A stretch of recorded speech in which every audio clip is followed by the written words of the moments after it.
Assalamualaikum warahmatullahi wabarakatuh.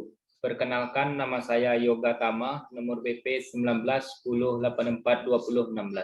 Saya dari kelompok 4 akan menjelaskan mengenai uji beda korelasional normalitas, linearitas, dan homogenitas.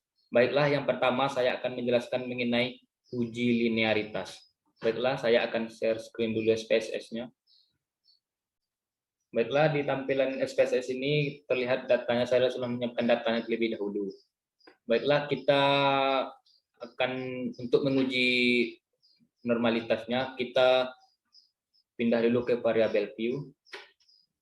Di sini var-nya diganti menjadi X dan Y. Di labelnya, yang pertama kita tulis kinerja. Yang kedua kita tulis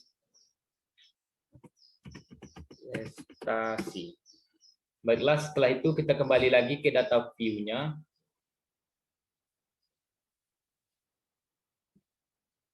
Setelah muncul tampilan seperti ini, maka kita pergi ke analyze, lalu kita ambil regression,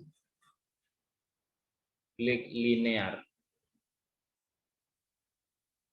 Akan muncul tampilan seperti ini. Yang kinerja kita pindahkan ke independence, dan yang prestasi kita pindahkan ke dependence. Lalu kita save, unstandarized, dan continue. Lalu klik OK. Untuk melakukan uji normalitasnya, kita kembali ke Analyze, lalu kita klik Non-Parametric Test, kita pilih Legacy Dialog, kita klik One Sample KS. Setelah itu yang unstandarized kita pindahkan ke samping, setelah itu OK.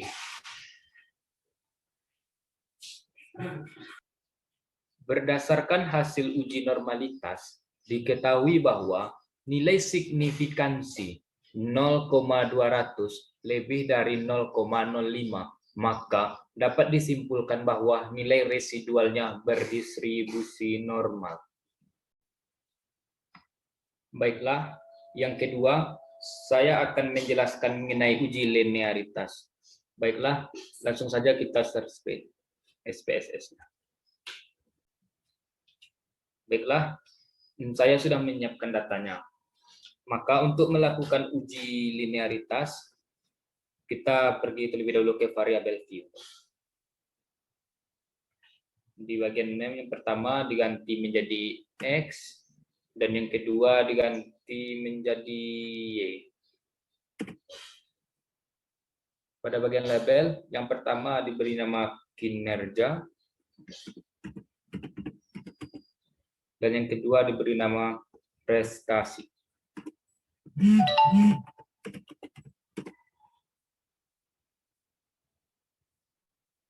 Kita kembali lagi ke data view.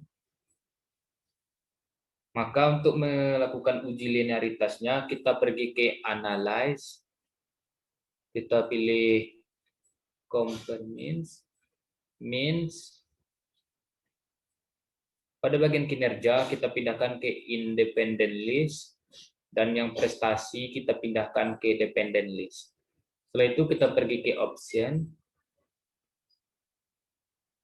Checklist Test for Linearity, lalu Continue, dan OK. Baiklah, setelah sampai pada bagian ini, maka kita cek ANOVA Tables. Oke, pada bagian ANOVA Tables terdapat bagian deviation from linearity.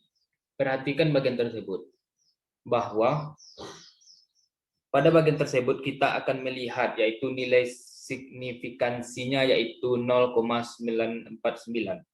Maka kesimpulannya yaitu berdasarkan uji linearitas, pada bagian deviation from linearity, karena nilai 0,949 lebih dari 0,05, maka otomatis hubungan antara kedua variabel ini yaitu linear.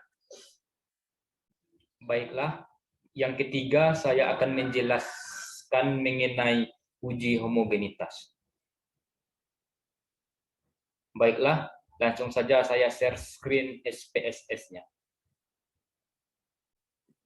Berdasarkan pembagian hasil pembelajaran siswa dari kelas A dan kelas B, diperoleh hasil pembelajaran sebagai berikut.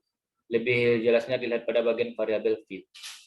Pada bagian variabel view, hasil diberikan label hasil belajar dan kelas diberikan label kelas. Kemudian lanjut pada data view.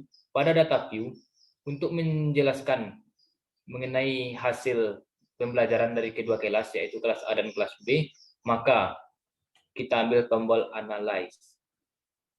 Pada tombol Analyze diberikan menu-menu. Yang kita pilih adalah Compare Means. Pada bagian ini kemudian pilih yang 1Y ANOVA. Maka akan muncul tampilan layar sebagai berikut. Untuk hasil lebih jelasnya, hasil belajar dipindahkan kepada bagian yang Dependent List. Setelah itu, kita kembali ke kelas. Pada bagian kelas, dipindahkan kepada bagian faktor. Setelah berhasil dipindahkan, maka kita klik menu option. Kemudian, karena kita akan melakukan uji homogenitas, maka diklik tombol Homogeneity of Variance Test untuk melakukan tes uji homogenitasnya. Kemudian, continue. Setelah itu, klik OK. Setelah muncul tampilan seperti ini, maka terdiri dari dua bagian, yaitu yang pertama, Test of Homogeneity of Variance, dan yang kedua, bagian ANOVA. Pada bagian ini, dasar pengambilan keputusannya, yaitu jika nilai-nilai signifikansi besar dari 0,05, maka distribusi datanya adalah homogen. Sedangkan jika nilai signifikansinya kecil dari 0,05, maka distribusi datanya adalah tidak homogen. Berdasarkan data tersebut, maka dapat ditarik kesimpulan bahwa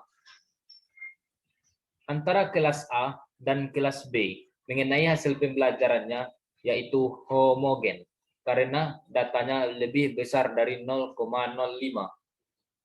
Baiklah, sekianlah video yang dapat saya sampaikan. Mohon maaf jika ada kata salah. Saya akhiri dengan Assalamualaikum warahmatullahi wabarakatuh.